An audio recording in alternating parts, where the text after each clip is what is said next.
नमस्कार दोस्तों, मेरे YouTube चैनल मिजाज अवध में आपका स्वागत है। दोस्तों, मैं हूं आपका दोस्त निखिल श्रीवास्तव। दोस्तों, यह शिवराजपुर बीच है और इस शिवराजपुर बीच में इस समय हम मौजूद हैं। बेट द्वारिका गए थे, वहां से वापसी के समय यह स्थान पड़ता है। तो यहाँ पर वाहन थोड़ी देर के लिए विश्राम के लिए रुकता है और हम यहाँ पे आए हैं। और यहाँ पे देखिए स्कूल के बच्चे और यहाँ पर्यटक सब कितना मस्ती कर रहे हैं और इस बीच पे सब मजा लेते हैं, स्नान करते हैं और दूर दूर तक सब बोटिंग करते हैं। दोस्तों, ये बच्चे मस्ती कर रहे हैं। ये कितना सुंदर व्यू और दूर दूर तक ये, और बहुत ही सुंदर सुहाना दृश्य ये शिवराजपुर बीच का है। बीच भी बहुत साफ सुथरा है और यहाँ पर बस लोग एक स्टॉपेज जरूर लेते हैं थोड़ा मस्ती के लिए। समुद्र का है ये किनारा, तो हम आते हैं। यह देखिए कुछ भाई लोग हमारे यहाँ पे दूर दूर तक हैं और कुछ लोग यहाँ पर स्नान कर रहे हैं। दोस्तों, बताना चाहूँगा, द्वारिका से या 12 किलोमीटर की दूरी पर यह शिवराजपुर बीच है और यह बहुत ही सुंदर बीच है।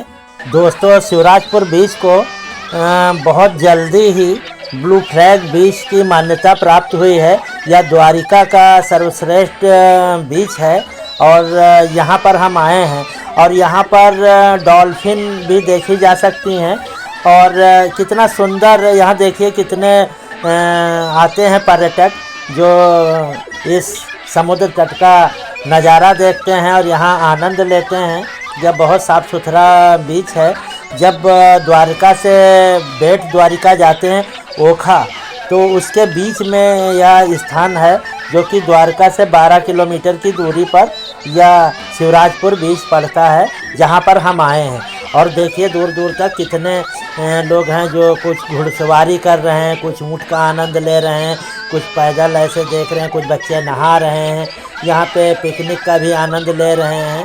तो यह कुल मिला के बहुत सुंदर बीच है और आप देखिए हमारे साथ। दोस्तों, आप सड़क मार्ग से और ट्रेन मार्ग से भी आप शिवराजपुर बीच पहुंच सकते हैं और यह द्वारिका से 12 किलोमीटर और रेलवे स्टेशन द्वारिका से यह 14 किलोमीटर की दूरी पर है, जो कि 20 से 25 मिनट यहाँ पहुँचने में लगता है। और यह बहुत रोमांचक बीच है, यहाँ पर आप जा सकते हैं और यहाँ परिवार के साथ भी आप टूर बना सकते हैं। यहाँ पे डॉल्फिन का भी आप आनंद ले सकते हैं और यह काफ़ी बड़ा बीच है। तो आप जब भी गुजरात जाएं, द्वारका जाएं, तो आप यहाँ पर ज़रूर जाएं और यहाँ पर कुछ समय बिताएं। यह बहुत ही अच्छा बीच है। और दोस्तों, मैं ये कहना चाहूँगा कि अगर अभी तक आपने मेरे YouTube चैनल को सब्सक्राइब नहीं किया है तो कृपया मेरे चैनल को सब्सक्राइब कर दीजिए। बेल आइकन का बटन ज़रूर दबाइए ताकि आने वाली वीडियो आप तक सबसे पहले पहुंच सके। और वीडियो को लाइक करें, कमेंट करें और अपने दोस्तों को शेयर करें। दोस्तों, गुजरात के एक से बढ़कर एक समुद्र तट हैं और सबसे पहले हमने जो द्वारिका यात्रा शुरू करी तो उसमें सबसे पहले हमने सोमनाथ से दीव की यात्रा करी और दीव गए। दीव में हमने नागवा बीच देखा और नागवा बीच बहुत सुंदर बीच था। और फिर उसके बाद जब हम सोमनाथ से द्वारिका की यात्रा कर रहे थे तो पोरबंदर और सोमनाथ के मध्य में जो हमें माधवपुर बीच पड़ा और वहाँ गए और वहाँ पे हमने देखा, वो भी बहुत सुंदर बीच था और बहुत साफ़ सुथरा और शांतिप्रिय बीच था। और इसके बाद जब हम यहाँ आए और यहाँ आने के बाद जब हम बेट द्वारिका गए और बेट द्वारिका से वापस लौट रहे थे तब यह शिवराजपुर बीच है। और यहाँ आए, यहाँ आके तो मैं तो बिल्कुल बहुत ही रोमांचित हो उठा और इसको देखते ही रह गया। एक से बढ़ के एक यहाँ के बीच हैं और जिस पे आप जा सकते हैं, समय बिता सकते हैं। बहुत ही ये रोमांचकारी बीच हैं और हमारा आपसे अनुरोध है कि जब भी आप आएँ तो आप यहाँ पे ज़रूर आएँ और अपने दोस्तों को भी बताएं।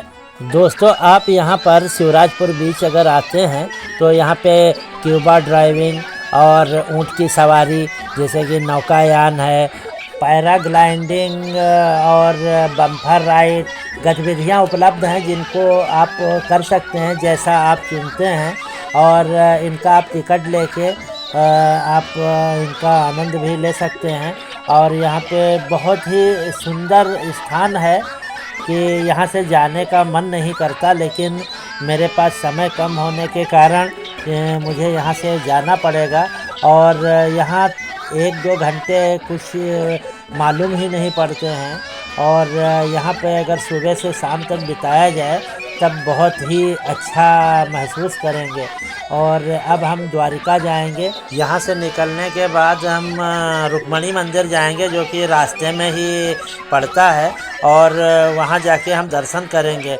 और कहा जाता है कि रुक्मणी को श्राप था, महामुनि दुर्वासा ने श्री कृष्ण भगवान और रुक्मणी को श्राप दे दिया था 12 साल के लिए, तुम लोग अलग अलग रहोगे।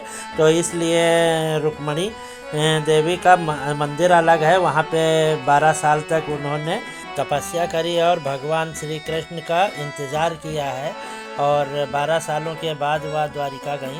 तो ऐसे अद्भुत स्थान पे ज़रूर जाना चाहिए और मैं वहाँ भी जाऊँगा, दर्शन करूँगा।